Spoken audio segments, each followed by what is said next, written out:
o'clock on a Sunday. Regular crowd shuffles in.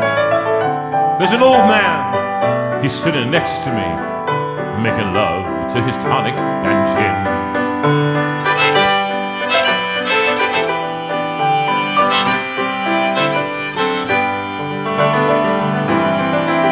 He said, son, can you play me a memory? I'm not really sure how it goes, but it's sad and it's sweet, and I knew it complete when I wore a younger man's clothes. La la la, la la la,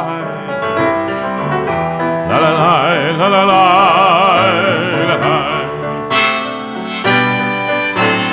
Sing us a song, you're the piano man.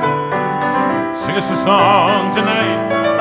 Well, we're all in the mood for a melody, and you've got us feeling all right.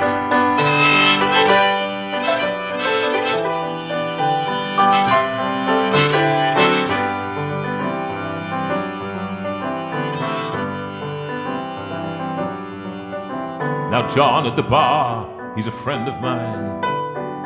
He gets me my drinks for free, and he's quick with a joke, or he'll light up your smoke. But there's some place that he'd rather be.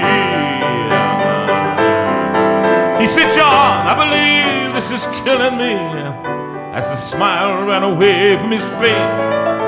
Oh, I know I could be a big movie star if I could get out of this place. La la la, la la la, la la la, la la la, la la. Sing us a song, you're the piano man. Sing us a song tonight. Well, we're all in the mood for a melody, you are, aren't you? And you've got us feeling all right.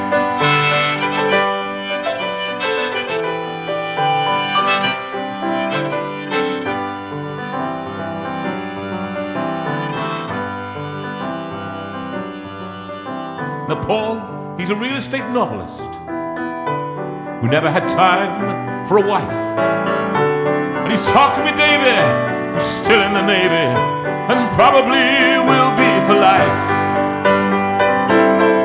And the waitress is practicing politics as the businessmen slowly get stoned. What is sharing a drink they call loneliness, but it's better than drinking alone. La la la, la la la, la la la, la la la, la la. Sing us a song, you're the piano man. Sing us a song tonight. Well, we're all in the mood for a melody, and you've got us feeling all right.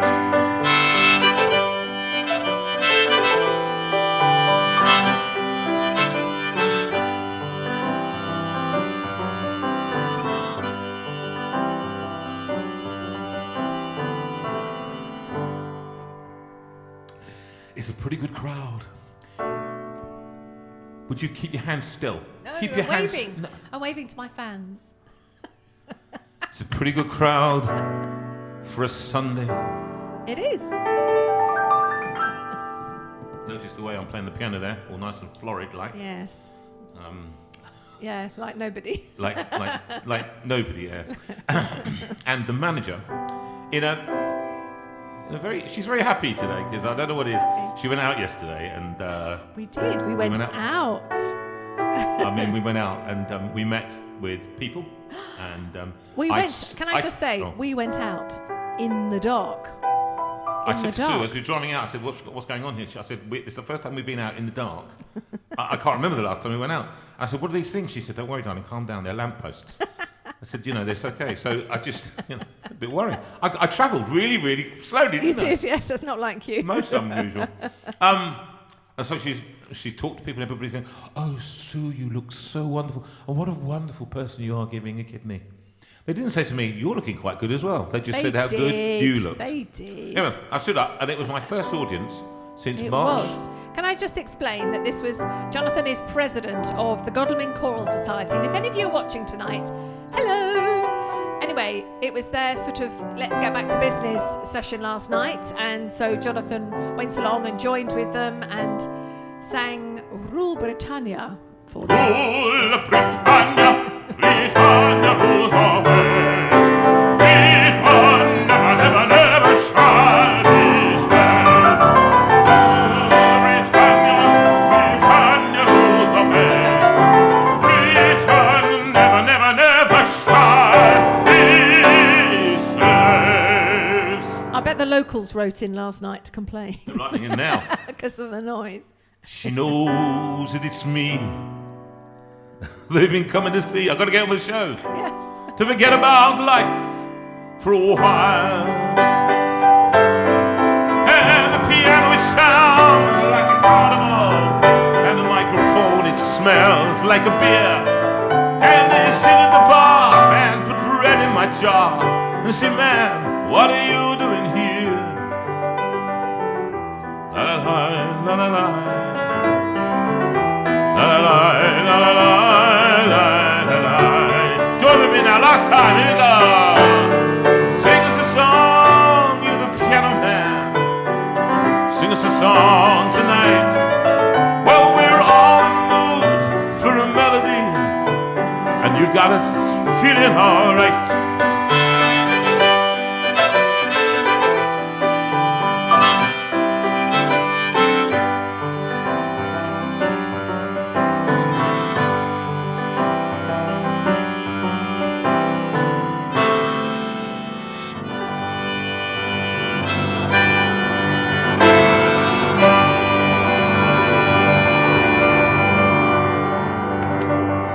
Piano fades once again. We welcome you to another wonderful version, another program in the series. I think it's number 65 or 66 at very least, of JV and Sue, live from the Steinway room. That hair is becoming, each week I comment on it, but you're having it cut on Tuesday. I'm having it cut. Well, I'm probably not going to have very much cut off. You're not going to have, no, you're going to just leave it as it is, aren't you? Because you like this, you're going to put in ponytails. Gives me something to fiddle with. We welcome you all here. What a lovely, it's a summer's day here in Beautiful. Guildford, and it's Beautiful. lovely. We had the grandchildren. It was lovely to have them today, Poppy and Lily. They played bouncing on the bed. 3 little monkeys bouncing on the bed. One fell off and bumped his head. Mummy phoned the doctor, and the doctor said, no more monkeys jumping on the bed. And if you're listening, Julia and Matt, you know, I allow my children, my grandchildren, to jump on all 3 of my beds. Well, as Julia puts it, in grandparents' houses, it's grandparents' rules. So that's why they come here. They come here to bounce on my bed. And Lily bounces off, so it's very funny. So we have to try, and she's only 1.5. But it was lovely playing with the children again today and doing things that are kind of normal. I hope you've had a more normal time. I know many of you have been in hospital. We sent out particular greetings to Graham Harrison, who's had a lot of messing around with his body in hospitals. It's not been nice at all. No. We send out special love to them, and a lot of people who've had diagnoses and things that have been wrong and that you're finding life difficult. We hope that tonight brings a little bit of joy and delight. So do you want to do anything else before we start moving in? We'll get to you later with the notices and things. Yes, I think so. So I think we'll move into showing them a little something. A little something by way of introduction. Here it goes. Enjoy this, guys. And a big shout out, please, all of you tonight to Claire, because Rachel is busy tonight. Claire and Ben are on tonight. Rachel's so working, she's running the whole programme. Let's see that video now, Claire. Let's know. Well, see you on the other side. Of course, when I was practicing Chopin and Mozart, what I wanted to play was my favourite style of music at that time, and it was the blues and boogie-woogie.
the piano, go on.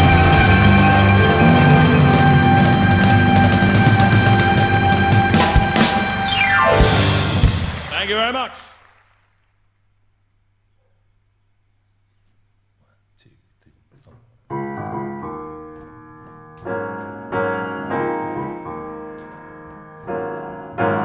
Smile, smile, smile,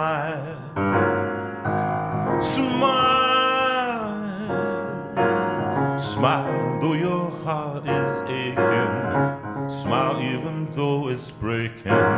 When there are clouds in the sky, you'll get by if you smile through your fear and sorrow. I'm shining through for you. Oh, smile, smile, smile. Oh, smile. Light up your face with gladness. Hide every trace of sadness.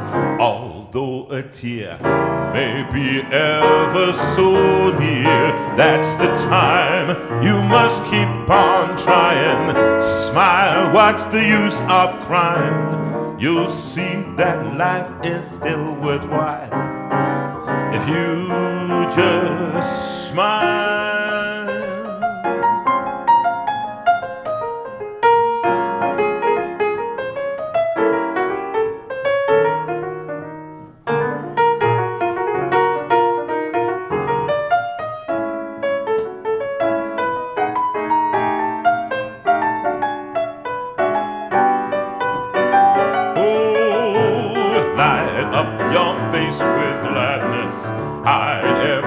Trace of sadness, although a tear may be ever so near, that's the time you must keep on trying. Smile, what's the use of crying?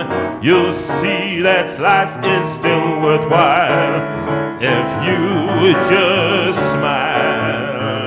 Ooh. Light up your face with gladness, hide every trace of sadness. Although a tear may be ever so near, that's the time you must keep on trying. Smile, what's the use of crying? You'll see that life is still worthwhile if you just smile. Smile, smile, smile.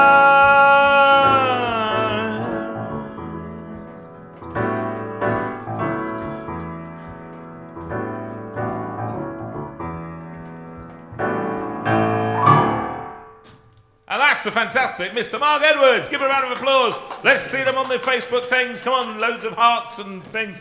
Mark, welcome. Thank you. Grab your mic. Nice to see you here. Oh, it's amazing. Amazing to be here. It's nice, isn't it? It's just nice to be back amazing. playing together. Yeah. You did a gig last night, didn't you? Where were you last night? I did. I was in Cranbrook in Kent last night with a wonderful saxophone player called Joe Fuchs, Fantastic. who used to play with Humphrey Littleton for a long you're time. joking? Hump? Yeah, Hump. Fabulous. Yeah, it was great. Yeah, it's just quite fantastic to be. Because you have to be. Well, it was just two of us, so yeah. Bit like this, so I have to covering the but no, it was absolutely lovely. Joe's a beautiful person, and when it was. Say that, because people don't really understand, when you're playing in a band, if people noticed, and if you listen back, you'll hear Mark did a lot of left-hand work, like a double bass would do, and of course you're having to play the percussive thing as well, because that's what a drum would do. Or whatever you're doing, exactly, would be, and so it's quite a hard night's work for you, isn't it? Yeah, you're covering a lot of bases. Yeah, with when you're playing with a rhythm section, it's much more sort of reacting to what's going on, and you can leave a lot more space. But you're having to, I mean, that's one of the beauties of the piano, though, isn't it? That you can cover rhythm, melody, chords, and a bass line, and so it's good. It's just, I suppose, because it's a little bit harder doing that sometimes, and especially when you haven't done many gigs for about 18 months, and then you Your suddenly fingers are not. Yeah, No, takes I was sort of talking getting about to- this on the show not long ago. Actually, you call them the chops, your fingers. Yeah. Getting it all up here, whether you remember the patterns and things Yeah, like absolutely. I think there's physical chops and there's mental chops Yeah. as well. Yeah. And we always have this thing in the jazz, Christmas chops. When you come back after the Christmas break, You can't you've got remember. Christmas chops and you can't play. So, and that's normally just a few weeks. So the lockdown chops. But this is much a more. warm-up gig for you because you're about to go out to Germany, aren't you, to play with the very famous Casey Melua. I am, yes, yeah. We're going out. Stadium gig. It's a festival, yeah. They generally tend to be in lovely big parks or sort of town squares or something. I'm not exactly sure. It's in Stuttgart, but Okay, right. yeah, we had obviously had lots and lots of touring cancelled Yeah. last year, and we were supposed to be doing a whole bunch of festivals this summer, and this is the only one that's remaining. Yeah, So incredible. it's going to be amazing to play with the band. Well, after all these a months. year, yeah, we did loads of rehearsing last year, and then Yeah. all the shows got cancelled, and this is going to be the first time in 18 months that we get out in front of an audience. And it's great. Let's play and we'll come and what we're going to just chit-chat and chitter-chat and what a difference a day makes. And I think I'd like to dedicate this particular song to my incredible wife, who has been married to me now for 39 years.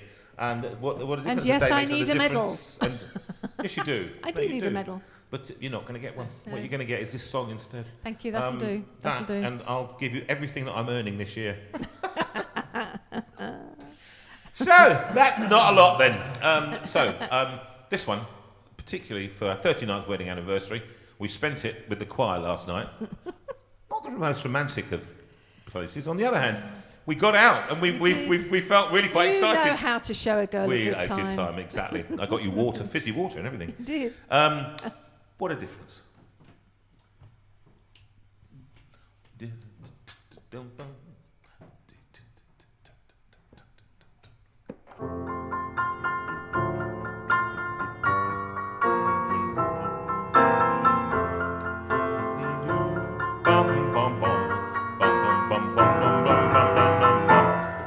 What a difference a day made. 24 little hours brought the sun and the flowers where there used to be rain. My yesterday was blue, dear. Today I'm a part of you, dear. My lonely nights are through, dear. Since you said you were mine, what a difference a day makes. There's a rainbow before me. Skies above can be stormy. Since that moment of bliss, that thrilling kiss, it's heaven when you find romance on your menu. What a difference a day made,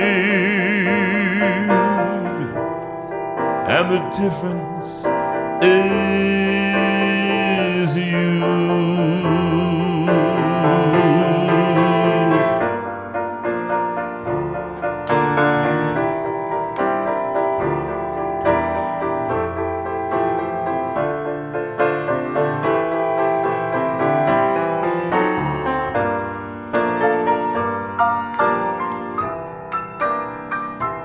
Lovely, nice. Oh, my lonely was blue, dear. Oh, yeah, today I'm a part of you, dear.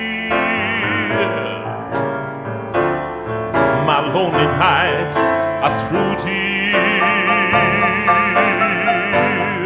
Since you said You were mine, oh mine. What a difference a day makes. There's a rainbow before me. Skies above can be stormy. Since that moment of bliss, that thrilling kiss, it's heaven when you find romance on your menu. What a difference a day made, and the difference is you.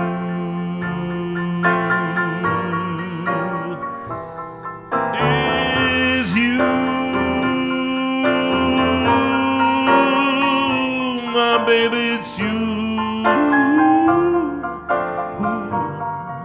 My baby, it's you.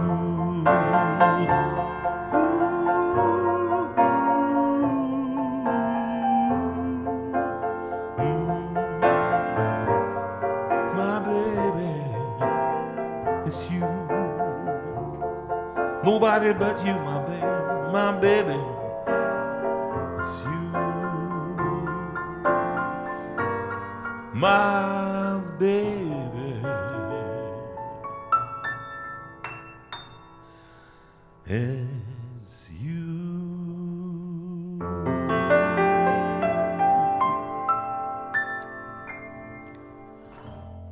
Thank you, my darling. Well, it's the lovely. least. It's the least Thank we you. could do for you here on this this lovely summer's evening, and I think it's going to be a late summer, and that's all we're going to. Now, you hail from Peacehaven, one of the most Peacehaven, beautiful and yes. picturesque villages in the in West Sussex. At the wrong end of Brighton. Wrong end of Brighton, that's right. Yeah, but we've done some great work down there. Some really fantastic. yes. Preparations for albums. You've got a new piano coming.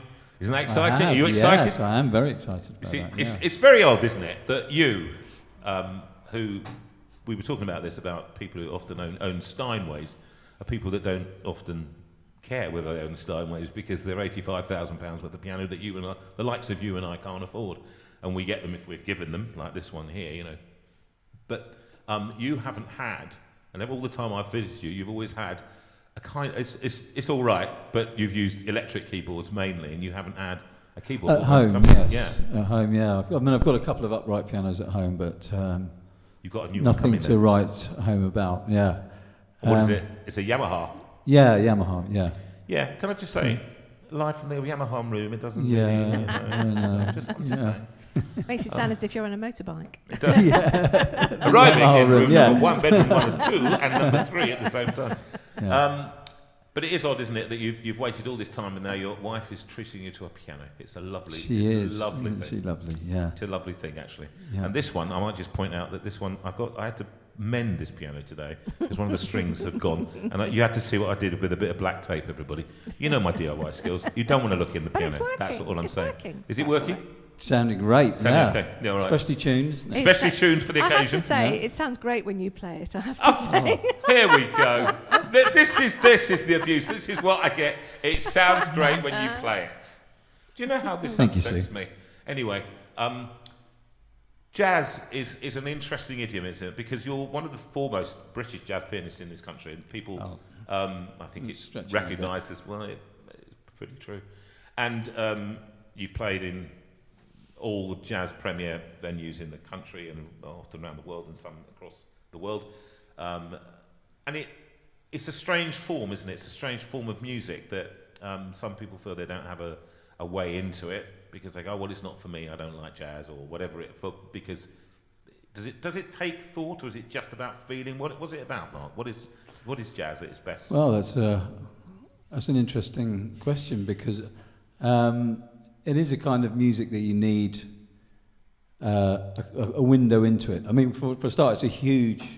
I mean, it's 100 years plus of music, ranging from blues and spiritual music and gospel music through to bebop and more modern jazz. So for a lot of people, I think it's finding a way, and they might find a particular artist they want, but it's a huge thing to find your way into. I mean, I was just drawn to it when I was a kid because I loved chords on the piano, and even in the 70s when I was growing up, pop bands had a lot more chords going on in their songs, and than the 60s, they do now. than they do now.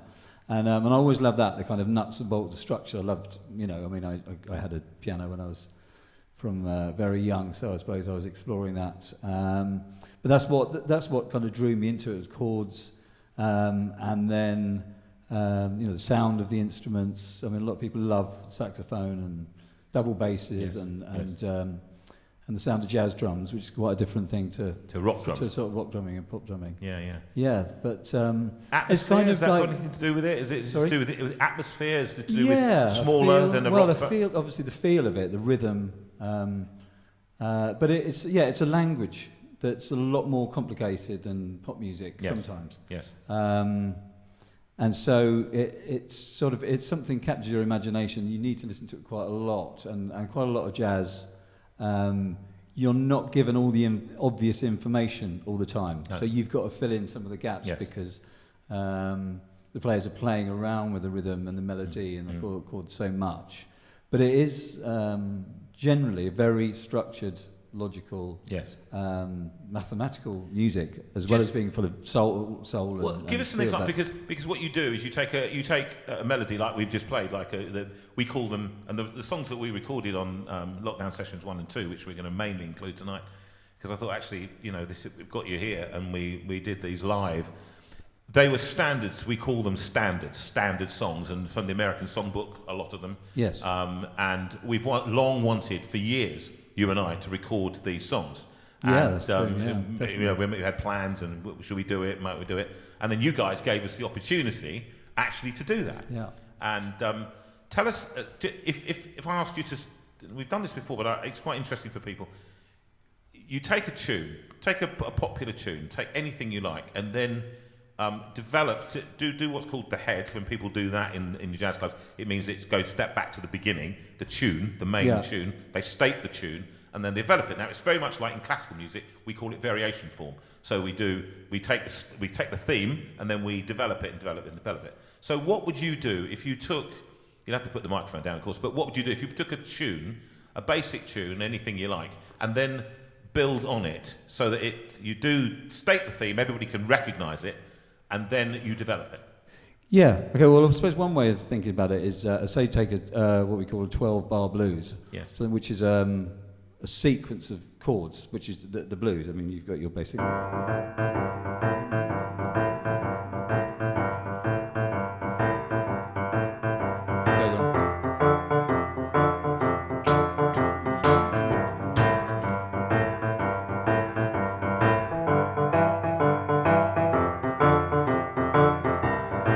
So that's, everyone would kind of be familiar with that chord. And hundreds, thousands of songs are written on that. Not necessarily on that riff, but just that sequence of. So if I played a simple tune over that and then started to kind of improvise on it, but that's staying the same. That's the thing, is this chord sequence. Yes. Or the accompaniment is staying the same all the time, and that's cycling. Yes. And then you're creating melodies over the top. I mean, I'm generalising a little bit because you can do all sorts of weird and wonderful things with composition and form, but that's staying the same all the time, and then you kind of gradually develop new melodies over that basis, and that's so on the thousands of these tunes, as you say, the American Songbook, that are kind of standard sort of chord sequences, sometimes with several melodies that have been written over the same chord sequences, and then you improvise on that, but you've always got this. So you're going around this cycle all the time. Yeah. So it's not just everybody's playing whatever they want to do and nobody knows what they are. Disciplined. And three different tunes are going on at once as this core. But because it takes some learning, it's like learning a language. As we were saying earlier, it's a vocabulary that it's. As somebody said to me, it's like if sometimes you listen to sort of more complex jazz that's taken maybe years to develop. Those players and years of listening. It's like looking at a board of algebra and going, well, that's just a bunch of symbols that don't mean anything, but because you don't speak the language. But so you need to train your ear a bit. But so do something for us. Do like sort of Free Monk.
And so actually, that improvisation then happens, and you exchange between a quartet or something like that. Yes.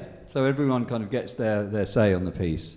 And I guess the way I learnt jazz was initially by listening to records. Yes. And back in the day, in the sort of early 70s and late 70s, we didn't have as many resources as there are now. A lot of great jazz musicians, you can go out and buy the written out solos that they've played. Yes. But back in the day, you had to learn them. You learned it by I think what was the film that La La Land? Yes. Is it called? Yes. Yeah. And there's one thing in that film that's authentic about jazz, and there's I think in the whole movie, and that's the guy. He's learning from a cassette player, and he keeps rewinding and he's rewinding. He's trying to pick out this phrase. Exactly right. Yeah. So you pick your favourite players. What kind of generally you'll find players that you really like, and you'll learn their solos, and you memorise them or write them down. But you learn them, and you start to learn this language, and the sounds become more familiar to you, and you get them under your hands. And I guess every jazz player is a sort of hybrid of all the players that they've studied, and eventually you start to find your own voice. You hope, but I think that can take a long time. I learned that when I was 5. I can remember something coming around to our house and showed us that. Yeah, and exactly. It was like, this is the best thing that's ever happened. Yeah, it is. And it was like playing. What a great game. Yeah. So I started at the age of 5, and I would say it's probably when you're in your mid-30s or something that you start to feel you're starting to develop that your own set way of doing that. Yeah, your own voice and. Actually, having said that, there's incredible players just coming out of all the colleges, jazz colleges at the moment, who seem miraculously to be incredible at an incredible level by the age of 18 or 19. But the principle is that as the more and more you do that, you start to find your own individual voice, like any speaker or writer or artist. You find a way. Course, yeah. Why don't we do a? I was thinking about doing Autumn Leaves. Actually, because a lot of the songs that we do, and I have to say this is true for me. A lot of the songs that we record, they're quite sad songs, aren't they? A lot of the minor key songs do tend to be more. Can I say beautiful? Smile has a kind of, and it's all very all that kind of nonsense. But a lot of the songs that we do that I am attracted to in jazz are the more thoughtful ones. Like Autumn Leaves. Yes. And why is that? Why do you think, what makes them, I don't know, more deeper? I don't know. What is it? Are they greater? I don't know whether they are or not. But well, again, I'll come back to, as you say, the minor chord sequences are sadder and maybe a bit more, it's a different emotion, isn't it? Yes. As you can feel tremendous exhilaration or joy from something which in a bright major key, which is, but maybe it feels more beautiful. It's just another way of saying it. It moves us in a different way to feel more melancholic or reflective or something. Is this song for anybody, Sue? I've got one person. I would like to dedicate this to Ali Anderson. Ali, was your birthday yesterday, so happy birthday for you yesterday. And this Autumn Leaves is for you.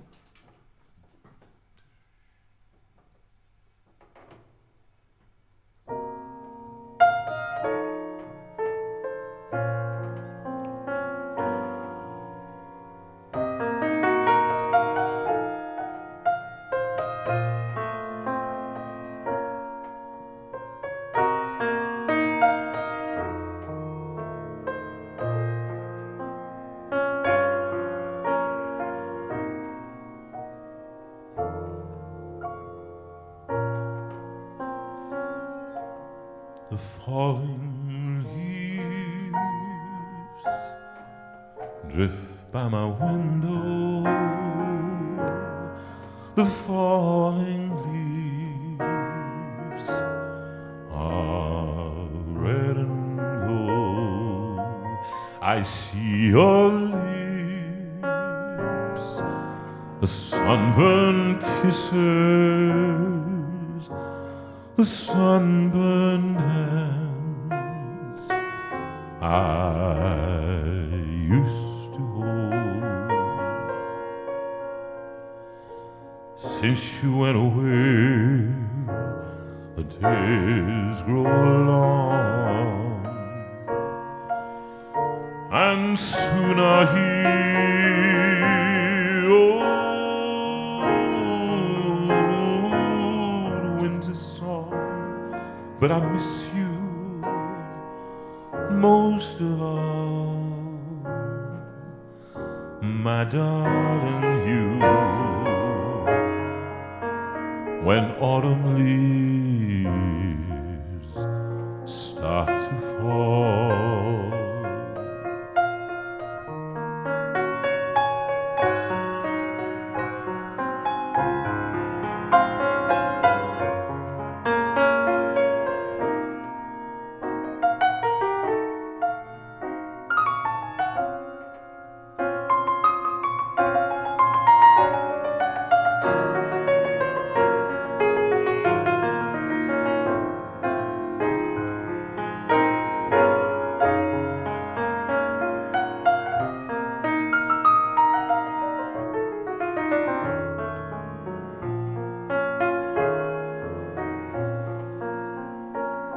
since you went away, the days grow long, and soon I hear old winter song, but I miss you most of all, my darling, you.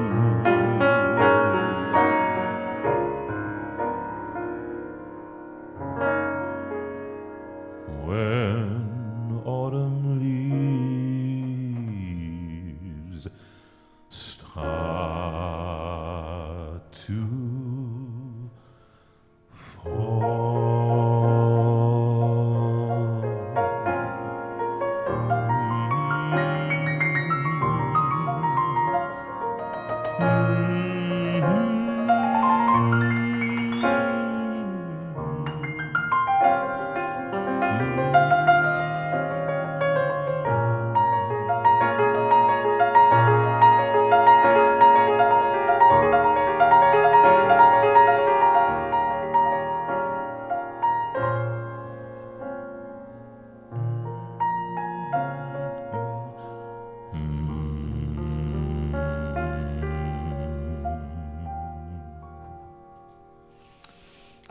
Wow.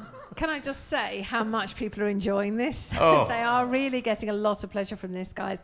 I think it's just seeing the two of you working together. Can I just say that these guys did not arrange this earlier? That was hot off the press. That was as you were connecting with each other and as you did something, so Jonathan did something, and it was truly beautiful. Organic. And magic. It was completely magical. I mean, I think that's what... we must have known each other now for, 15 years, something like that now, and we've been working together and doing albums, and you've been my producer for as long as, and there's no plans to change that, that's for sure. What you find... no, I mean... It's a relief. Because, yes, it is a relief, and we were saying this, when I was in hospital, Mark was one of the people who I spoke to when I was high on steroids. I think for about an hour and a half, didn't I? I was in that room, that horrible room. Yeah. But one of the things you said, and it stuck with me, and I've kept with it, because coming out of this thing, one of the things we were trying to do was say, what is it we want to do? What is it we want to be? We've got some time left. I don't know how long that is. You know, I could get a heart attack and die tomorrow. The kidney's given me a bit more life, and I'm so grateful for that. So what is it we're going to do? I'm not giving him my heart. Can I just tell you that? I'm not giving it to him. You're a hard-hearted woman, aren't you? But what is it we want to do? And actually, one of the things is, you talked about, one of the things we do, we make music. This is what we do. This is what you do. This is what we do together. You do it with so many other artists, and you do it so beautifully. And you create these, what you call living artifacts. Now, I quite love that. Living artifacts. And that's what recordings... Now, you will notice, everybody, by the way, that recording has absolutely... That playing, that reading of it, didn't bear a lot of relation to the recording that you've got. So the skill that Mark has, and you can't describe yourself as a genius, but when you work as hard as Mark has worked over the years to assemble the language that he uses, when he improvises at the end there, that was the first time he's done that. and he uses all the skills in the toolbox. And his toolbox is not a very happy vision for me. I have a toolbox, but I don't use any of them. Don't know how to really. People keep me away from hammers and drills and things like that. But Mark has in toolbox, and in that toolbox he pulls out these things. So what happens is he just does it on that moment. If I asked him to do that again, he couldn't do it. Can I just ask Mark this sort of question that as a sort of non-musician, do you like creating something new, a new living artifact, shall we say, rather than going back over an old arrangement? Because we know what you and Jonathan have got down on hard copy, and we love it. And so, is it that you don't do it because, I've done that, I want to do something else? Or is it curious you can't remember it? No, well, I mean, obviously, unless you're kind of savant or something, you won't remember exactly, what you played. It's improvisation. It's like just speaking and having conversation. And if you went back, you sort of get the gist of what you talked about over the last 15 minutes, but you couldn't repeat it word for word. But I mean, that's a lot of the joy, is the spontaneous creating. Trying to create brand new music which feels rehearsed and organised. That's so what jazz does. It gives you a common language within a band to be able to spontaneously create music, but which is really organised and really together and can sound polished. Not to everybody, it doesn't sound that way, I know. But I also love to play arrangements and go on tour and play. When you go to Katie, you're playing arrangements, aren't you? Yeah, and you do 40 shows. There is some improvisation within it a little bit, but that's a different thing altogether. When you rehearse a lot and you get something, as we've talked about, it's the same with classical music. Yes. And you rehearse for months to get something just right, and that brings, it's a whole different feeling of sort of unity, togetherness, that you hit this sort of point of musician where it's so comfortable, you know it so well, and all the attention to detail. And I love that repetition. I don't get bored of playing. If I like the music, yes, I can do lots of shows almost playing the same thing. But they turn up to the gig. They go. Generally, you have your lead sheets. Which are the sheets that he's got there right now, and they're called sheets, and that's amazing, because you can have that sort of experience with someone you've just met for the first time and have the most absolutely fun night. I've been, and you've not I said, did you rehearse that? And they go, no, you just kind of, you do it with Ben Castle, for example. You guys will play a tune, and you'll just... Yes, because everyone knows the rules, and you've got a common repertoire and a common language, and we know about what we're going to play this tune that probably every night, and as you say, then each person takes their turn, and then you might exchange 4 bars between the drums and the saxophone or the piano, and you can just kind of do it on a nod and a wink, and that's a wonderful feeling. Can you do Wonderful World for me? Yes. Is that all right? Yeah. And I'm sorry if that's not the one. No. Let's do Wonderful World. That's great. Let's do Wonderful World. I want to particularly dedicate this one to Roy Windsor. Roy, it's your birthday today, and we enjoyed having you on the show so much, and your lovely wife would like to say happy birthday to you. So Wonderful World is for you. About that time. Sorry, guys, for dumping that on you. No, that's what we do. That's what we're doing. We're just kind of going with it. I'm just improvising. I love. Can I say how much I'm enjoying it? I just love playing music, just doing it wrong, making mistakes, and going with it. And that's Mark who makes mistakes. I'm obviously always perfect.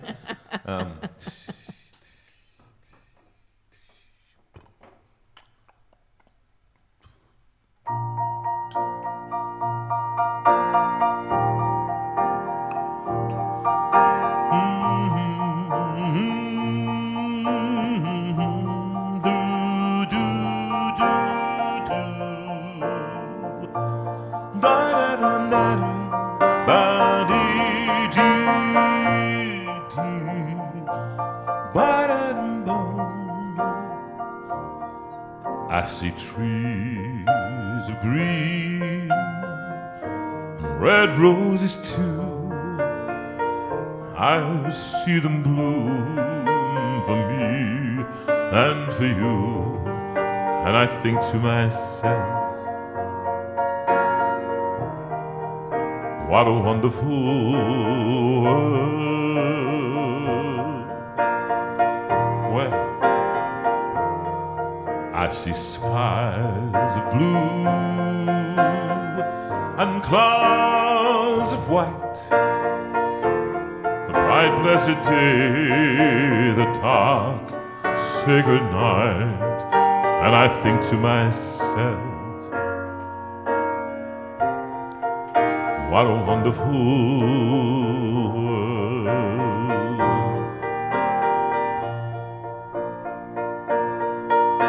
The colors of the rainbow, so pretty in the sky, are also on the faces of the people passing by. I see friends shaking hands, saying, how do you do? They're really saying, I love you. Well, I hear babies cry, I watch them grow. They'll learn much more than I'll ever know. And I think to myself, what a wonderful world.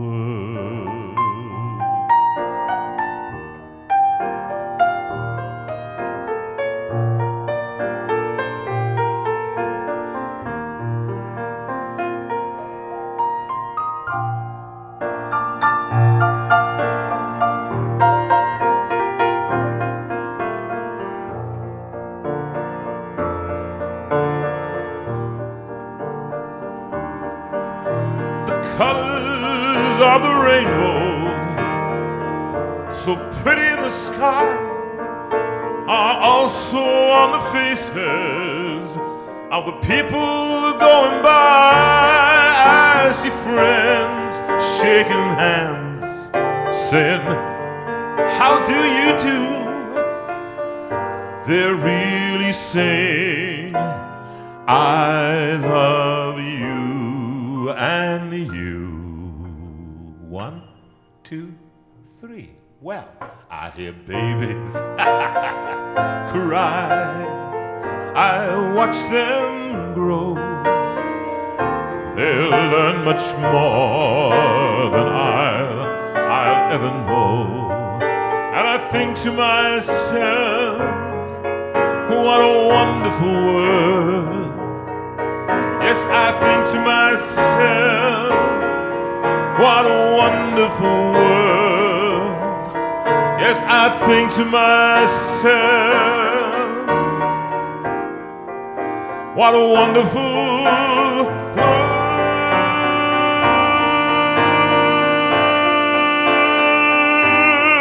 Oh, I think to myself, what a wonderful world.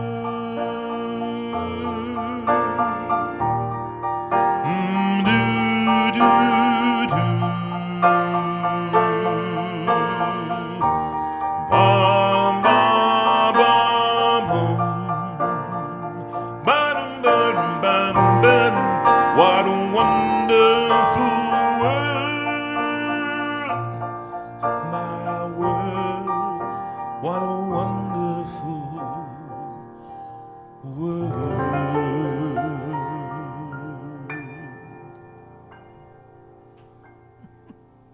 That's nice, nice little ones. I always Very notice lovely. at the ends of jazz, what often happens is that there's a kind of a twiddling moment between the bass and the high kit, you know, the cymbals, and they go,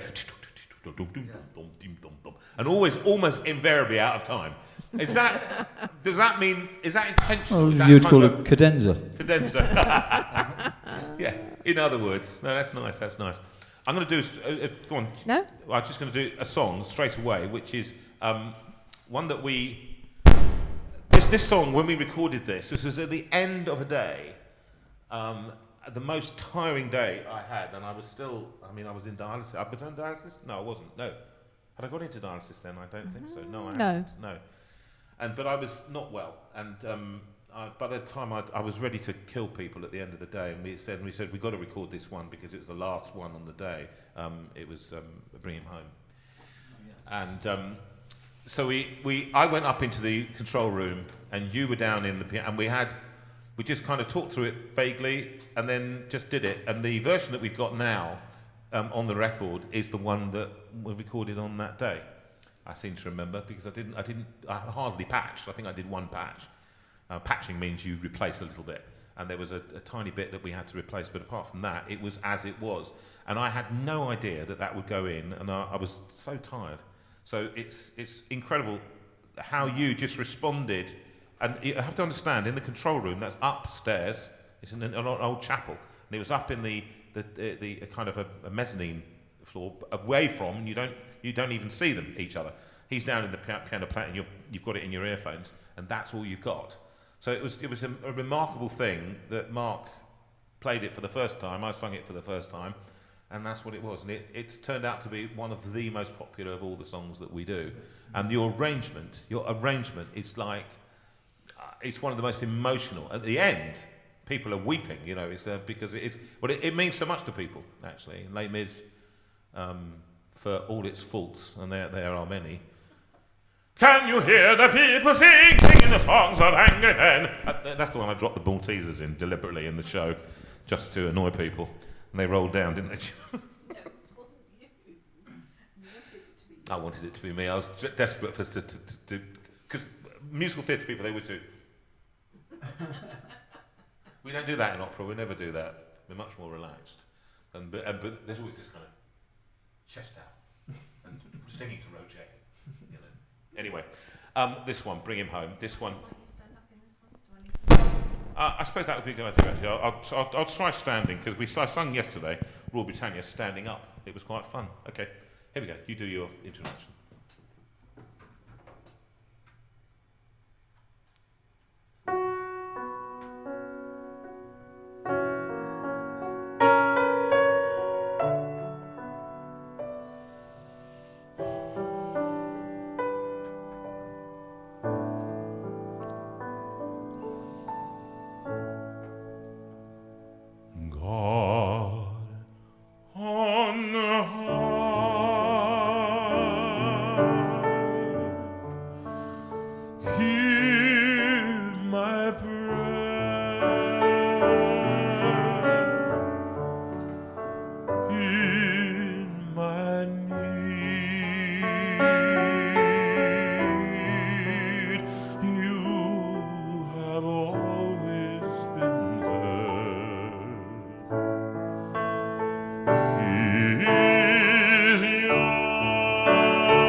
Like the son I might have known,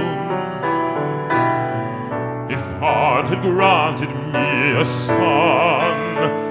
The summers die one by one, how soon they fly, on, and I am old and will be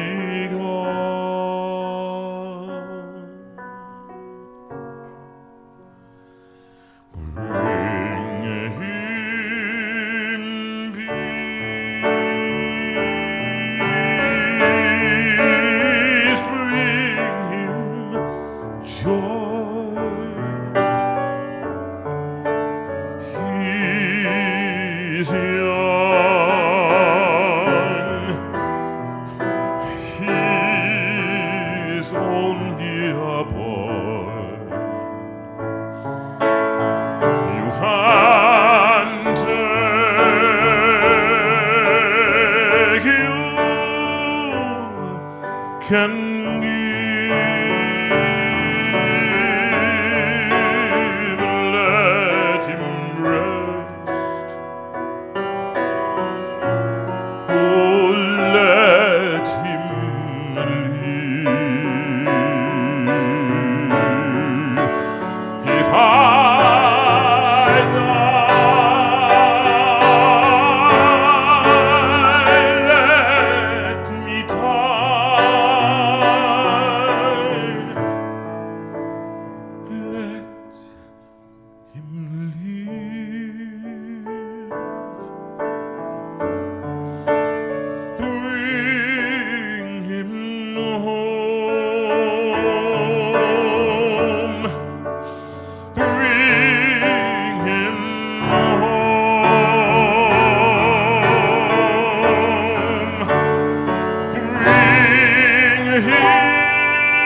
Mark, you are a wonder. You are a wonder. You are a wonder. Well, we actually did run that one this afternoon, didn't we? Yeah. Briefly, and just to remind hear you ourselves. singing again like that after everything that's happened this year, and it was It's totes emotion, as they say. Tote emotion. Total emotion. Well, Yeah, Stu- incredible. Just as I said, the thought that your vocal cords could have been damaged permanently, and to hear you singing again like that now is literally mind blowing. It is amazing. It is spine-chilling, actually, isn't it? It is. And I think what we're all noticing is that the voice is even better. Yeah, and, absolutely. And that's very unreal. exciting. You know, the sound is sort of quite pingy and quite full, and you don't feel as if it's an effort at all. It's just I know, just because swelling out of him, which when you is recorded the last album and you were struggling to sustain singing for a while. It's if you remember, unbelievable. it was the Hymns Project 2. We were in the church at St Andrews down in Eastbourne, and I was struggling. yes. I mean, do you remember I was ill Yes, I finished recording that night on day 2, and I came into the hotel at 6 o'clock in the evening, and I slept right the way through for 13 hours. I didn't wake up. Yeah. I was so exhausted. Yeah. And it's interesting, isn't it, how you don't realise what the kidneys do, I guess, and how much toxins were building up in me. And I can say that this is like, it's been given another opportunity. And when relationships, I have to say this to everybody, because Mark has been one of those people who's, like a lot of you out there, have really stood up and been with me on this journey. It's been a difficult journey, a very emotional journey for us all. But Mark was there, and he just would write and say, if you need to talk, do so. And I felt actually that there's a real God-given moment for you when you phoned me in the hospital there, because I needed to complete that thing. I was talking about the future. What is the future? What does it hold for many of us? We don't know. But one thing that I did want to say was that I want to do more. I don't want to do less.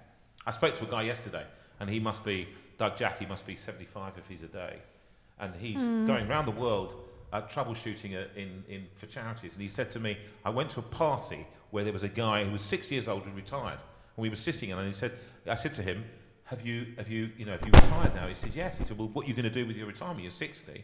What are you going to do? He said, well, I've done everything that I want to do.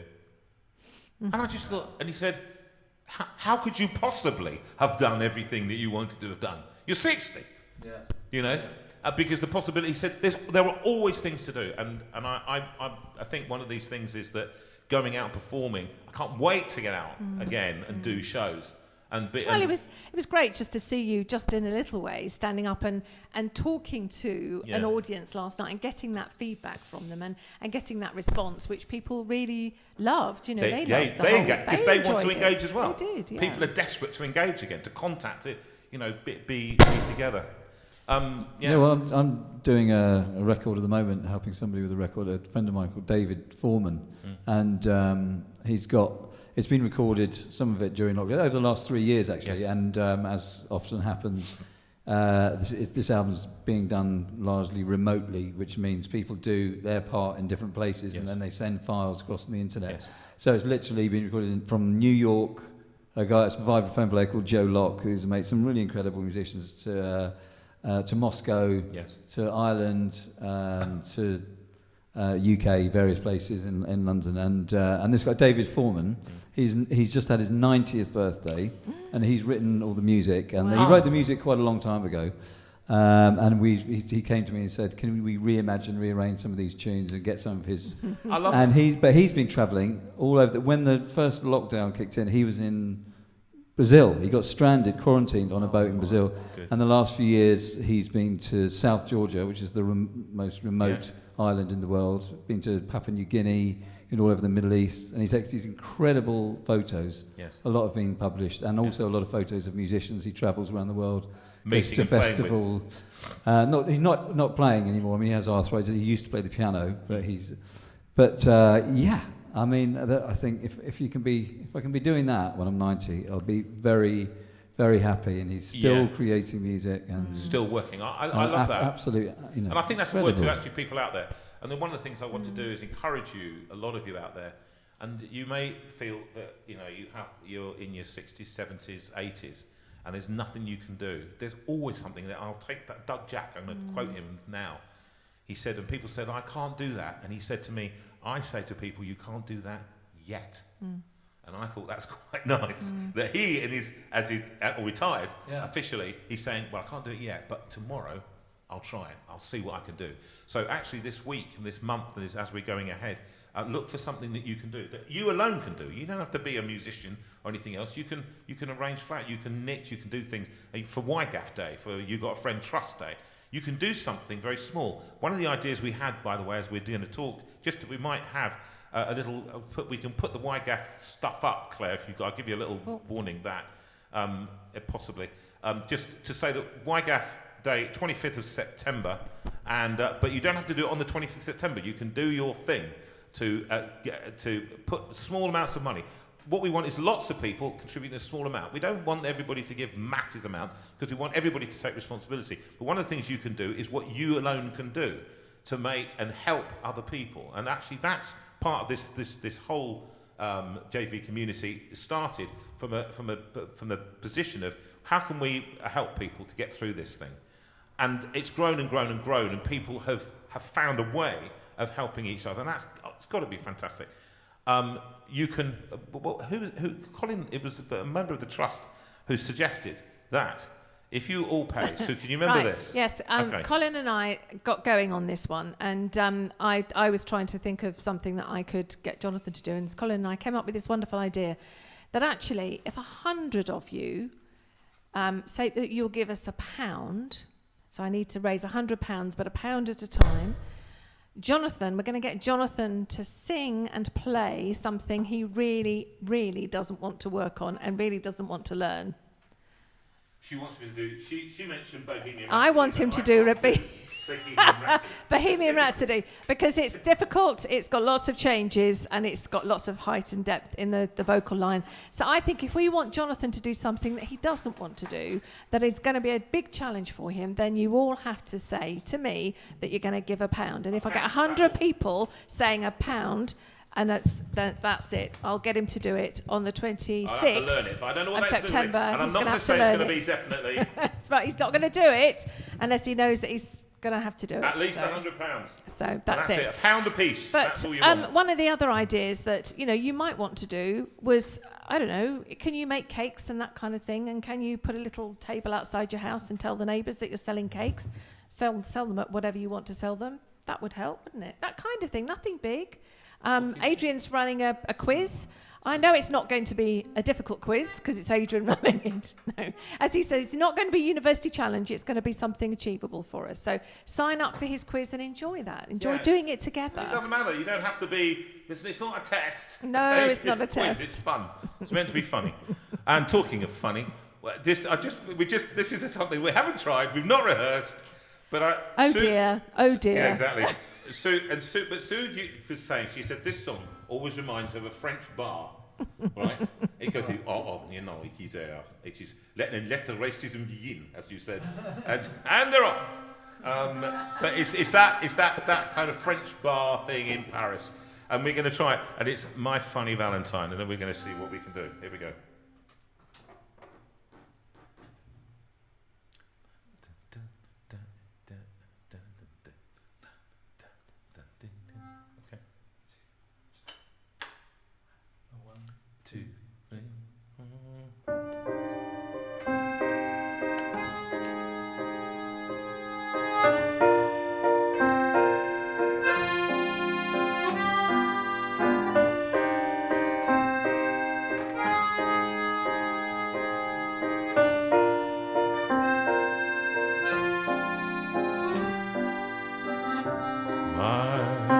Funny Valentine, sweet comic Valentine, you make me smile with my heart.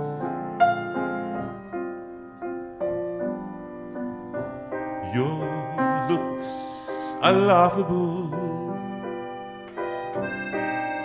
unphotographable. Yet you're my favorite work of art. Oh, is your figure less than Greek? Is your mouth a little weak when you open it to speak? Are you smart?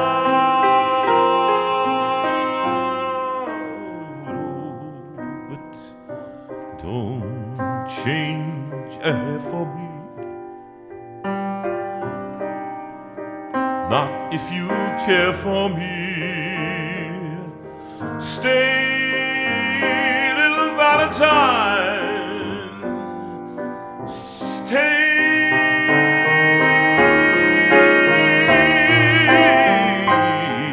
Stay is Valentine's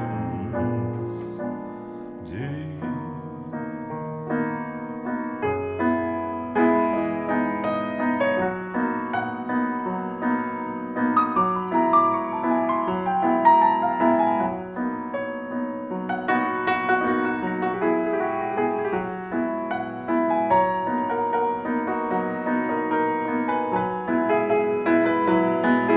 Is your figure less than Greek? Is your mouth a little weak when you open it to speak? Are you smart?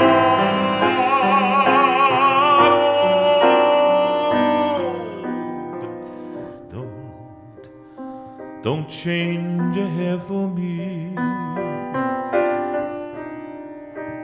Not if you care for me. Stay, little Valentine. Stay.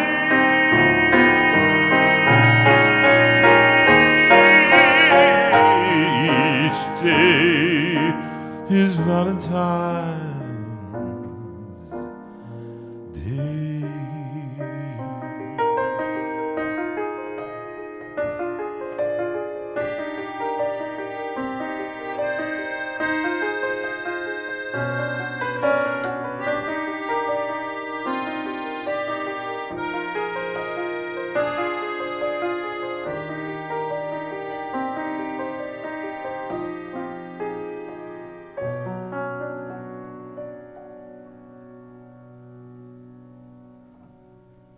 There we go.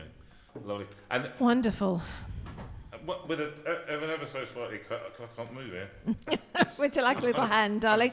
Well, you'll be pleased to know that lots of people have started pledging already. Oh, no. Mark, Where- can you play? Is this the real life?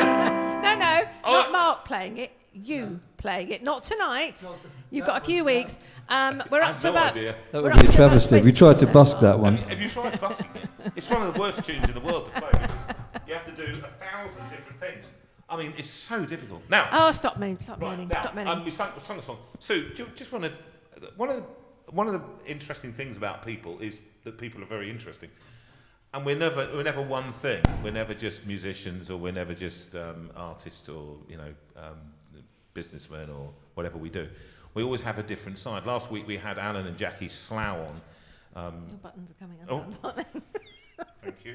Would you The lights are going up. Yeah, the lights are going down. Actually, people are clocking off. But we had Alan and Jackie Slough on last week, and it was very moving. And they talked about the way their life had been transformed by the death of their son. So many of you were helped so greatly. Yeah. The week before, I think we'd had Roy.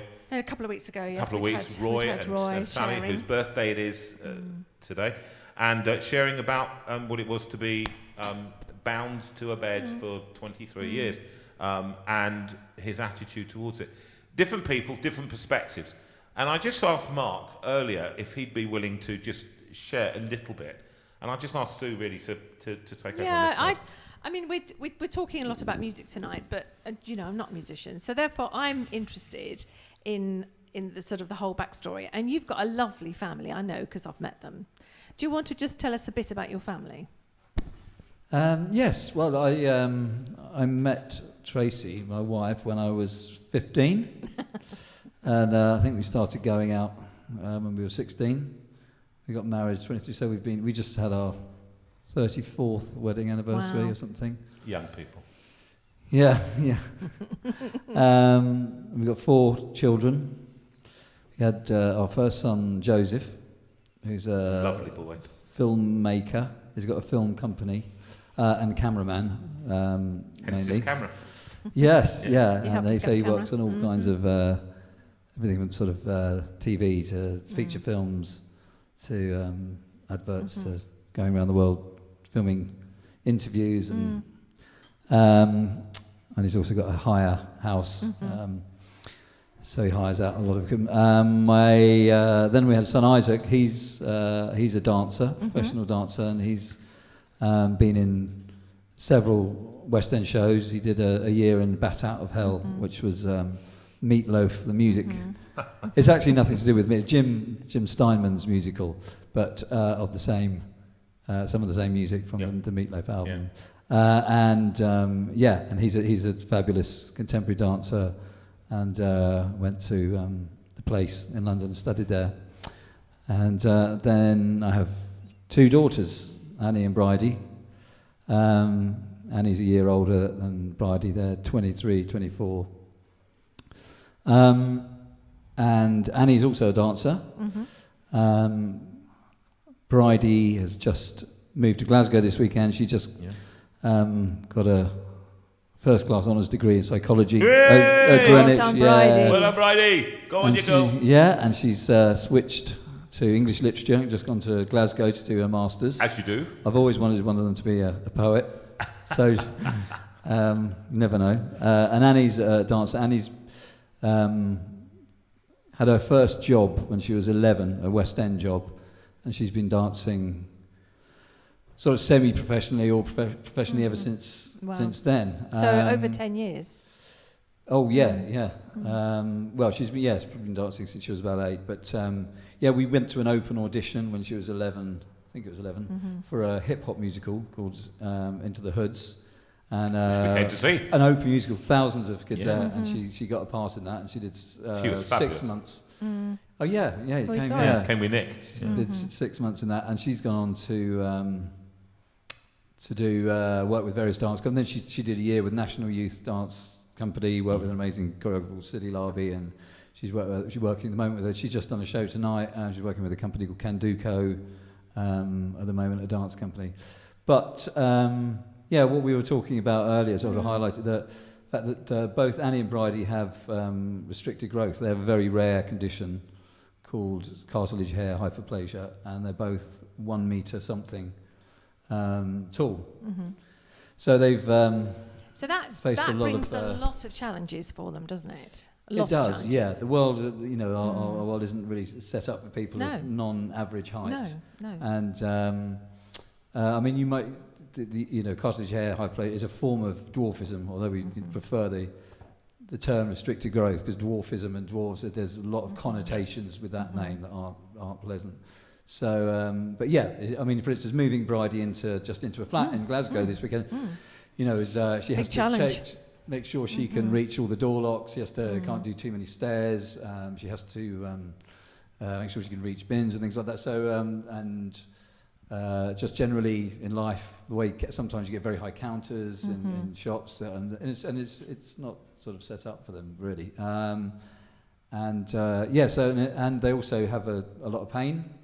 That's hard, isn't it? And that's something, because it's cartilage hair hyperplasia is a disability, and this is one of the things that we really do anything we can to highlight, to make people aware of. That it's when people see whatever you want to call little people, or people of short stature, they tend to see them just as little, and not that this is a disability, and not think about how many challenges there are to face and how much pain they have. Annie has scoliosis, she's got a curved spine, and it's hard for them to walk long distances. But and to stand for very long, and they're constantly managing pain in their lives. And with Annie dancing, she says the pain is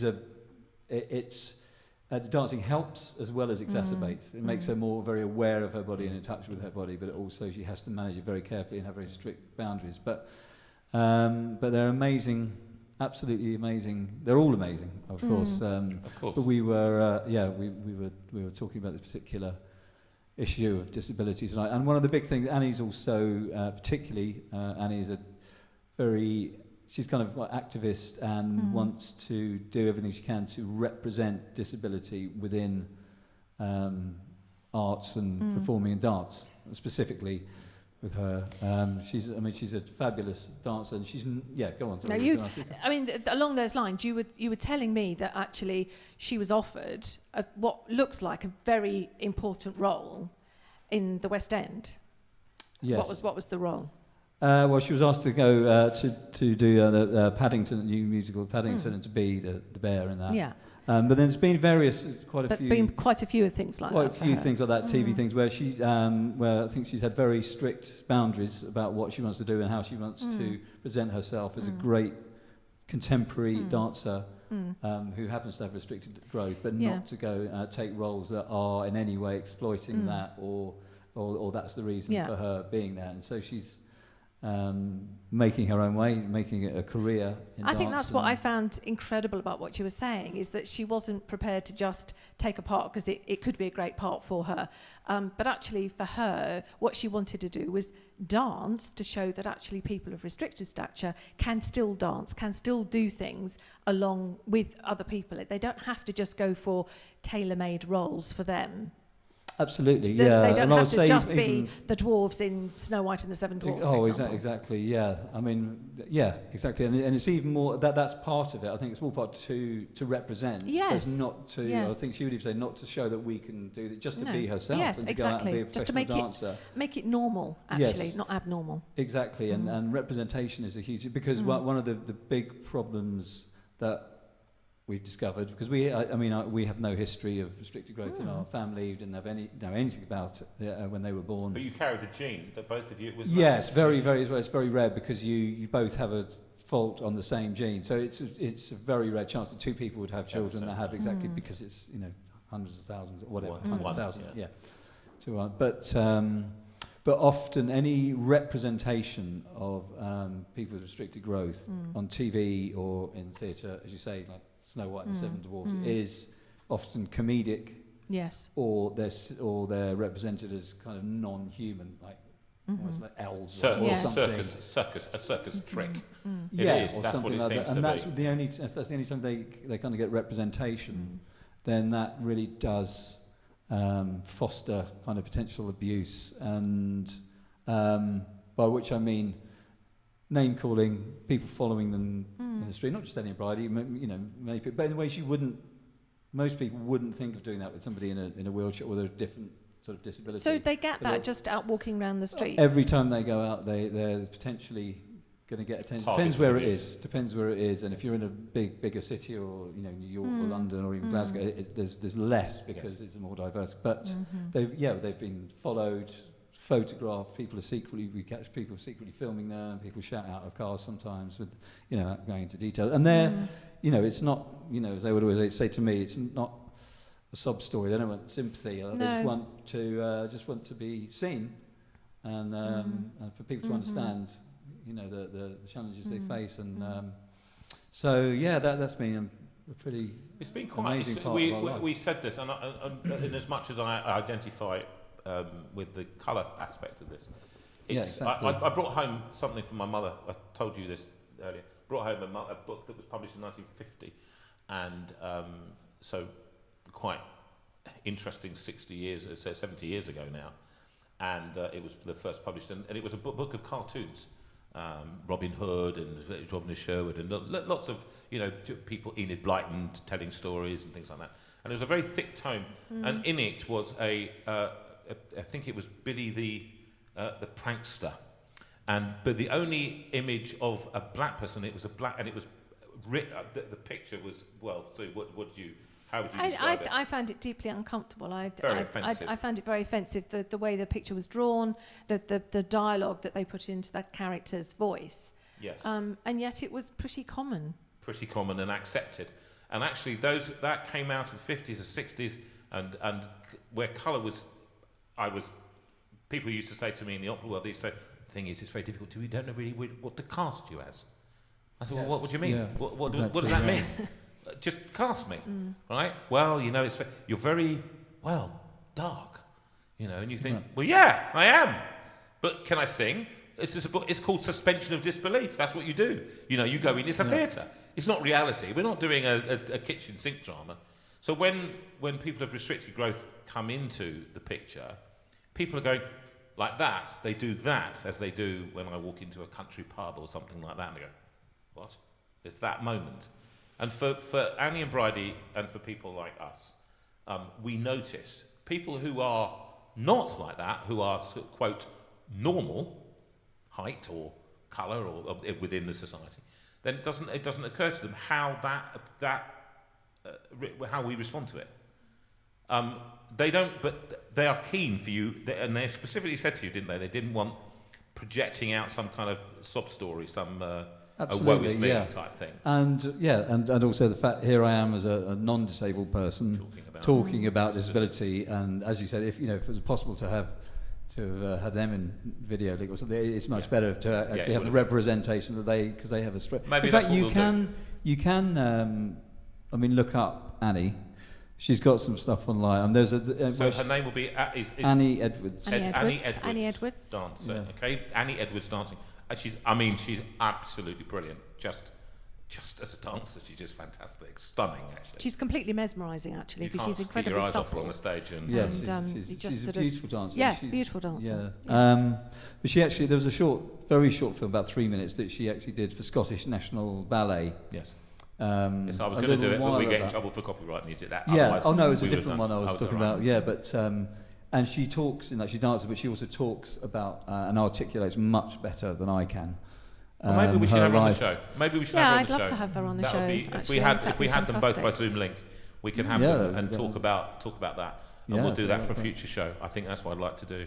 Because we try and highlight different areas that people aren't familiar with. Yes, exactly. That you go, it's not something I come into contact with. Yes, it's just And a lot of people are saying thank you for sharing, because it means a lot to them. They work with people with disabilities a lot, many of them, and they're saying thank you, because this is great, because what you're doing is highlighting the needs of disabled people to just be accepted for who they are, and not to sort of be treated as different. So aware of things now that you would never think of, sort of door handle. Like say you go out in the country, the gate is the star. There's no way they can open that. And then having access to things, and just changing people's attitudes to. I mean, I was looking at a couple of venues of something I've been trying to organise an evening. Down in Eastbourne recently, and trying to find venues, and so many of those don't have access. No. And there was one beautiful little theatre down there, and they said they've been waiting 2 years to get approval to put an elevator in. There's absolutely no access for wheelchairs. You literally have to carry somebody down the stairs, which is totally humiliating. And so much more.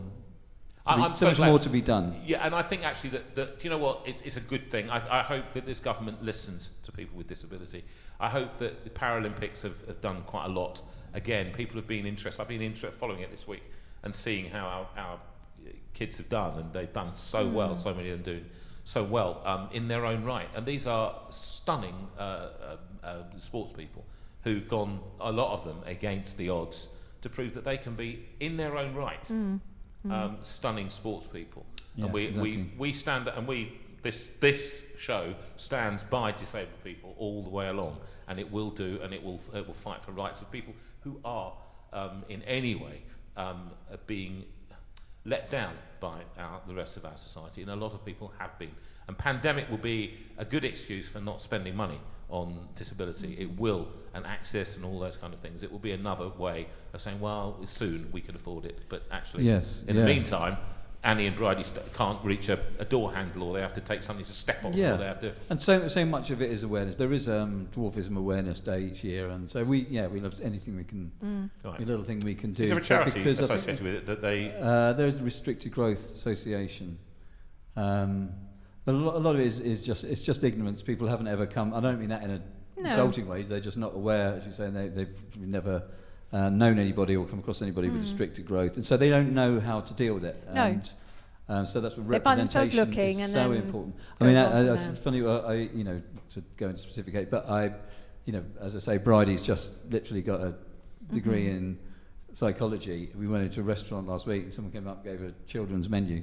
Would you like to look at the children? And she's 23, and that's just because people don't really look. No. And it's just even little things like that that are kind of. It's constantly every day. It's constantly the story is constantly reinforced for people with disability, and that's where they can't get access, or they have to give people. It's hassle to get in, or it's hassle to get out, or it's hassle to get to the front, or it's hassle to meet the people, or it's hassle. It's always hassle. It's always trouble.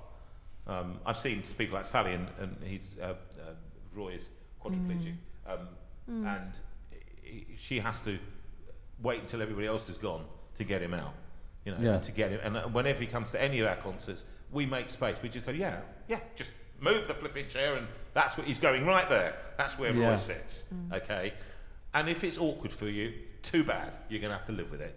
And that the notion that it's awkward getting me. Yes, it is. Yes, it is. But do you remember to our son's wedding, we invited a friend who's in a wheelchair, and it didn't cross my mind until realised that she said to me, is there access? And I thought, there's bound to be access. It's a school. There wasn't. Wow. We had to go through all kinds of, she can come round the outside of the school and then down through the back of the kitchen and all the rest of it. Wow. You think, so you're not expecting children in wheelchairs to come to this school, clearly? No, no, it wasn't a big private school. Of course they're not. Why would they? And that's it. It's kind of no access for handicapped people, absolutely. Anywhere, disabled people. Yes, anyway. Just one. Well, just Carry one on, other yes, thing go of that, for it. which is quite is that the feeling often you get, even in sort of in church circles as well, that people need to be fixed. Yes. And there's something wrong, and that they wish they were different. Yes. And they're not happy with who they are and their skin, and how. For many disabled people, that becomes part of who they are. They don't want that to be changed. And my girl, I was just having breakfast with my girls the other week, and they're saying, because Bridie's a really good illustrator, and they have this idea that they're going to do a book for disabled children. Good and for it's them. going to be animals, foxes in wheelchairs, and they said the thing that they're going to be saying is you're the best. Not unique. There's something wrong with you. Yeah, No. they said you're disabled kids are the best, and really championing them. I thought that was a beautiful thing. I hope they'll. Yeah, and it's a drive towards this kind of this theology of total health, isn't it?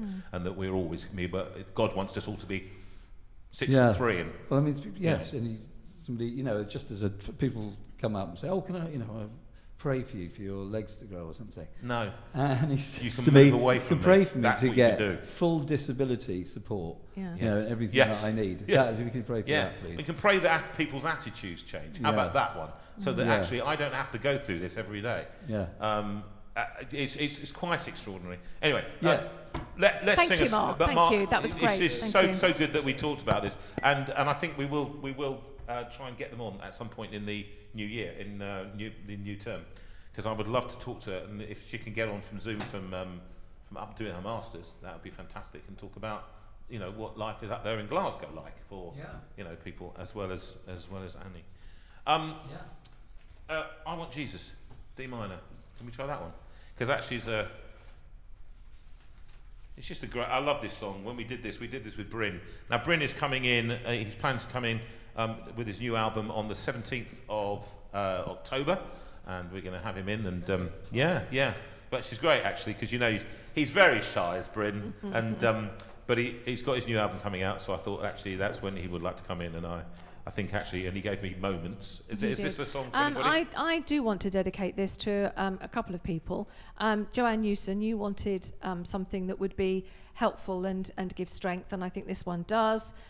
Sarah Porteous, you're off to have an op this week. I'm sure that you would like this one as well. And there's one other person. There was a lady who, and this is my fault. I hold my hands up on this.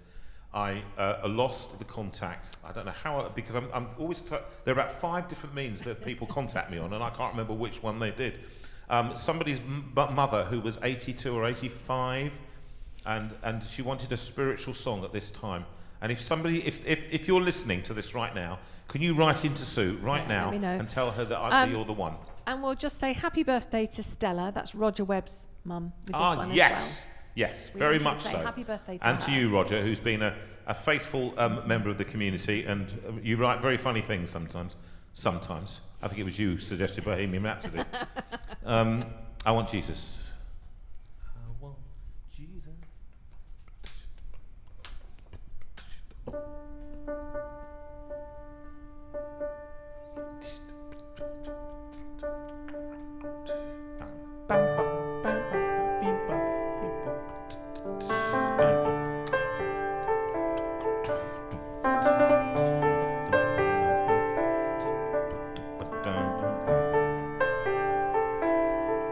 I want Jesus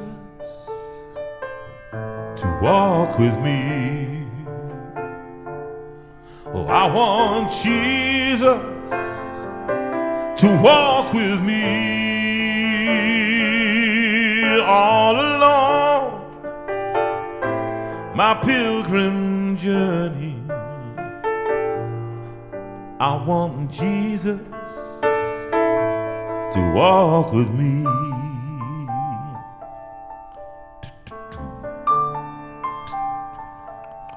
Oh, in my trials, walk with me. Oh, in my trials, oh Lord, walk with me. Oh, when the shades are falling, I want Jesus to walk with me.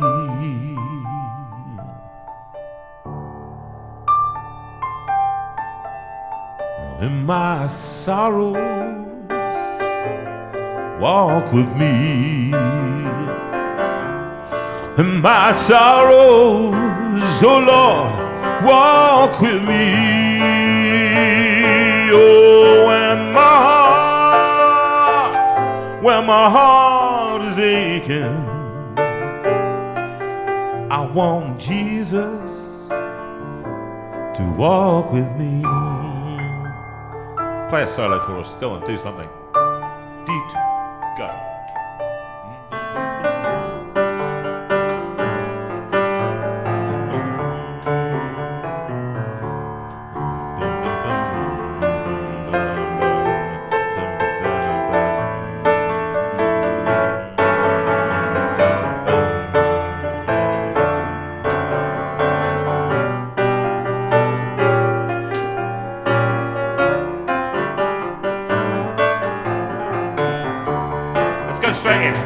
Oh, and in my joys, oh Lord, walk with me. Oh, in my joys, oh Lord, walk with me.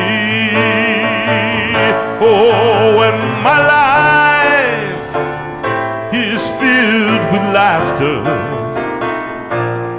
oh, I want Jesus to walk with me. Right, here we go to the end. In my trials, walk with me. In my sorrows, walk with me. In my joys, oh Lord, walk with me. I want Jesus to walk with me. I want Jesus to walk with me. Oh, I want Jesus to walk with me.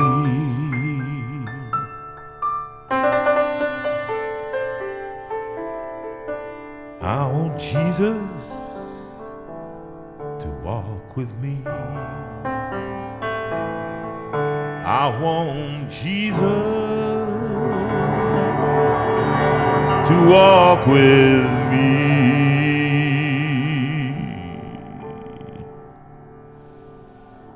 Wow, that was awesome. Awesome. Like that? That's nice. Is that nice bit of Brilliant. overstrung stuff there? Getting Brilliant. down there in the D minors. Another song really, and I think we've got Another song. I want to dedicate this to Anne. Anne Bynum, your birthday is today, I hear from a little Cindy Hill.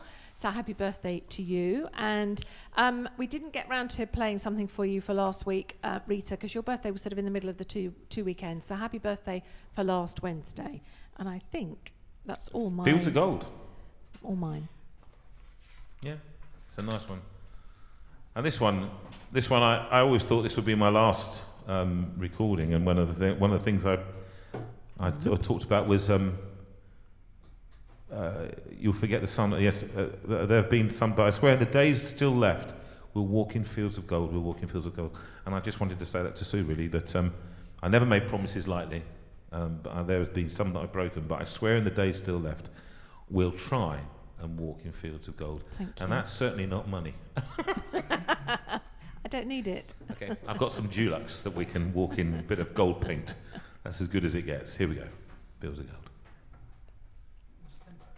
You remember me when I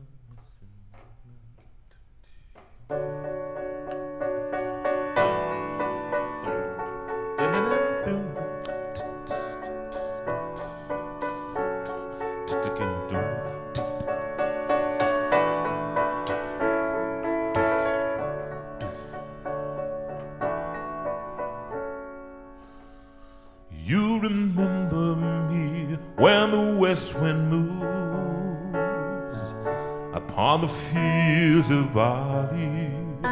You'll forget the sun in his jealous sky as we walk in fields of gold. So she took her love for to gaze a while on the fields of barley. In his arms she fell as her hair came down among the fields of gold. Will you stay with me? Will you be my love? Among the fields of barley, we'll forget the sun in his jealous sky as we lie in fields of gold.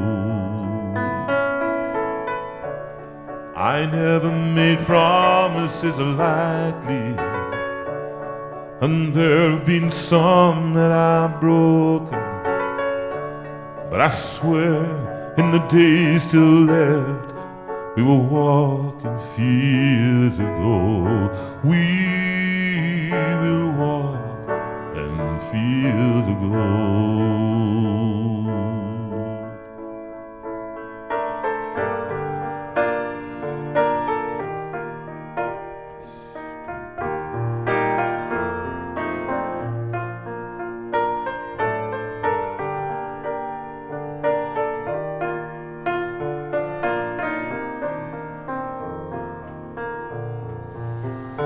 Will you stay with me? Will you be my love? Among the fields of barley, we'll forget the sun and his jealous skies as we walk in fields of gold. Never made promises. I never made promises lightly. There have been some that I've broken, but I swear in the days still left, we will walk in fields of gold. We will walk in fields of gold. You remember me when the west wind moves upon the fields of barley. You can tell the sun in his jealous sky when we walked in fields of gold. You remember me when the west wind moves upon the fields of barley. You can tell the sun in his jealous sky when we walked in fields of gold. When we walked in fields of gold. When we walked in fields of gold.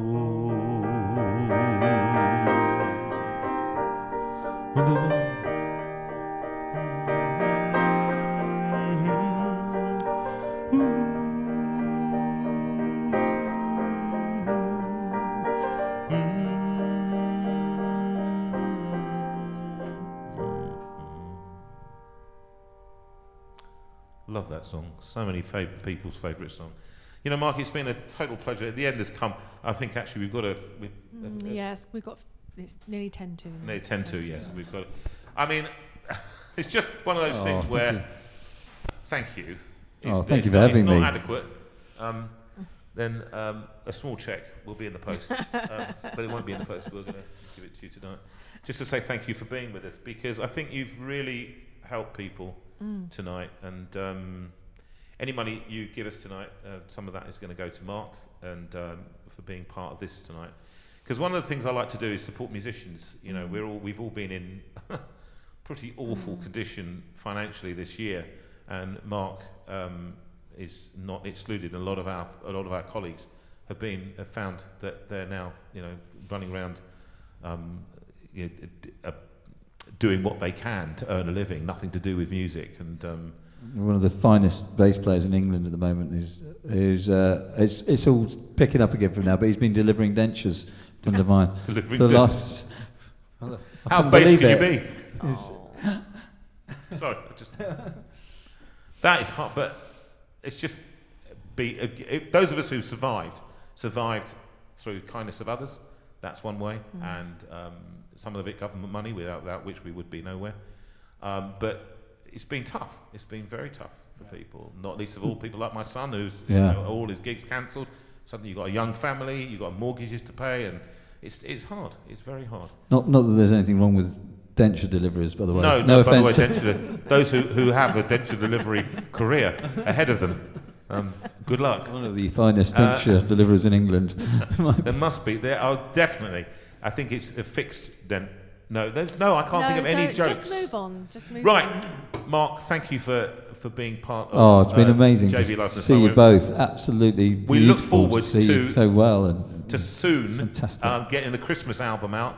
Very soon, Matt's coming in here to get people to contribute and help us make that. And you're going to be one of the musicians that we fund, and the bass player and the drummer and the producer and the studios that we're hiring and the pianos and all the things that we've got to hire. We look forward to those. We've got some great songs, haven't we? We have, yeah. We've been some good arrangements. Some nice arrangements coming up, and we know that you're going to love having this album at Christmas, and it's going to be yours. It's your lockdown album. You remember whatever money we've raised from this. Sue and I will not be taking money directly from it.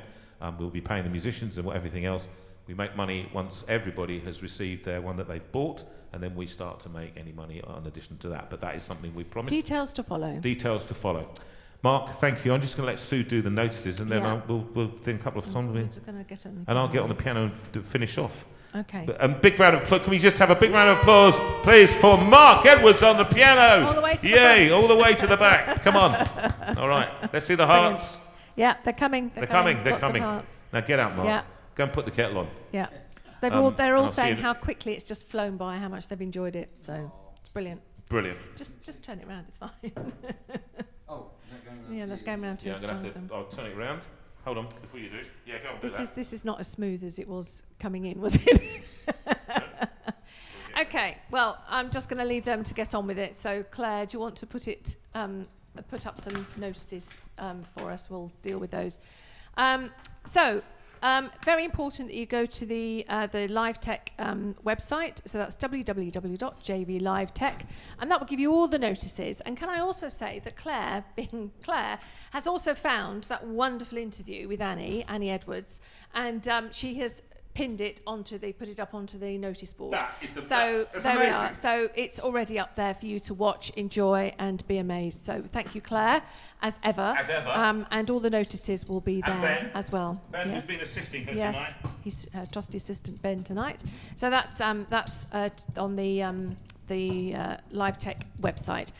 Can I also just draw your attention, because we're talking about inclusivity and so on tonight, can I also draw your attention to pinned on the JV community site is a lovely piece that was written by Karen Bate about this whole community and what the very simple rules are of this particular community. And it's about kindness and inclusivity for everyone. And that's just been lovely to sort of fit in with what Mark's talking about tonight. So everyone is welcome. Faith, no faith, different faith, whatever, and as well as ability, disability, whatever.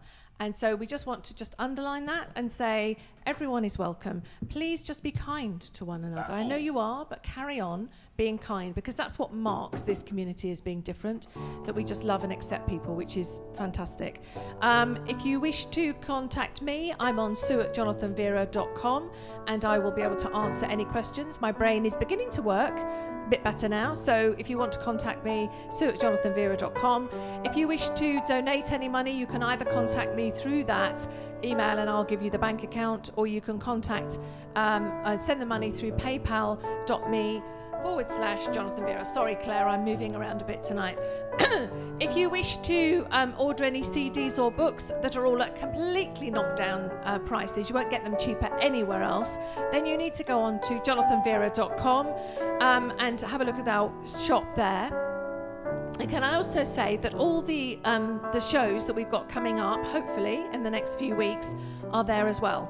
So if you go onto the calendar, you'll see exactly where we're going to be, and so you can come and join us, and you can say hello, and you can say, hello, I am so-and-so from the JV community, and it would just be wonderful to see you. So that's jonathanveira.com or sue@jonathanveira.com if you wish to contact me. So thank you, Claire. Thank you for doing that. We're just going to sing the last two songs, Go Peaceful and The Lord Bless You. I want to particularly dedicate The Lord Bless You to a little girl called Lydia, who's 9 months old and who is dedicated today. And her grandparents, that's David and Marion Muscat, have drawn our attention to that lovely Lydia was dedicated today. And so Zoe and James and your little girl, the Lord bless you and keep you. The Lord make his face shine upon you. And so have a lovely evening, day tomorrow. Hope the sun shines on you. And we are just going to sing the last two songs for you. Love you lots.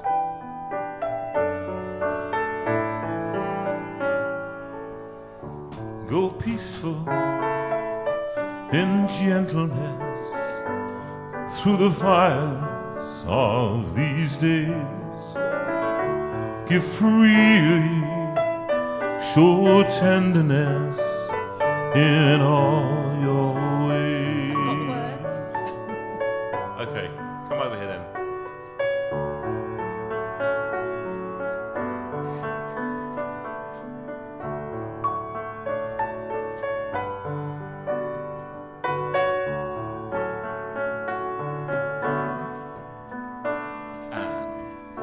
Through darkness, in troubled times, let holiness be your aim. Seek wisdom, let faithfulness burn like a flame.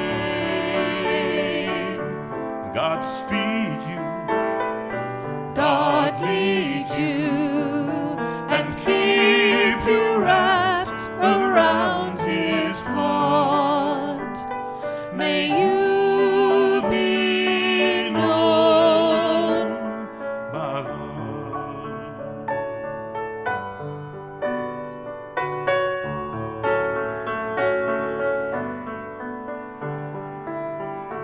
Be righteous, speak speak truthfully in a world of greed and lies. Show kindness, see everyone through heaven's eyes. God hold you, Enfold you and keep you wrapped around his heart. May you be known by love.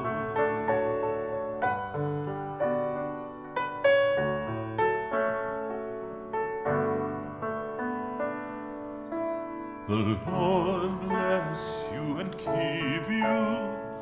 The Lord make his face to shine on you. The Lord bless you and keep you and give you his peace. The Lord bless you and keep you. The Lord make his face to shine on you.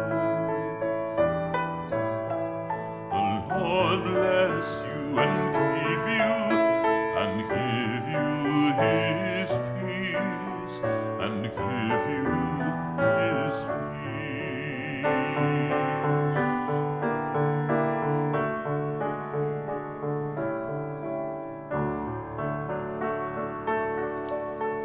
The Lord bless you and keep you. The Lord turn his face toward you. The Lord bless you and keep you and be gracious to you. The Lord bless you and keep you. The Lord turn his face toward you. The Lord bless you and keep you and be gracious to you and be gracious to you.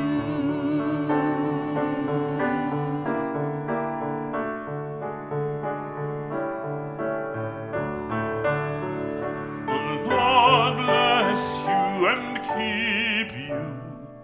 The Lord make his face to shine on you. The Lord bless you and keep you and give you his peace and give you his peace.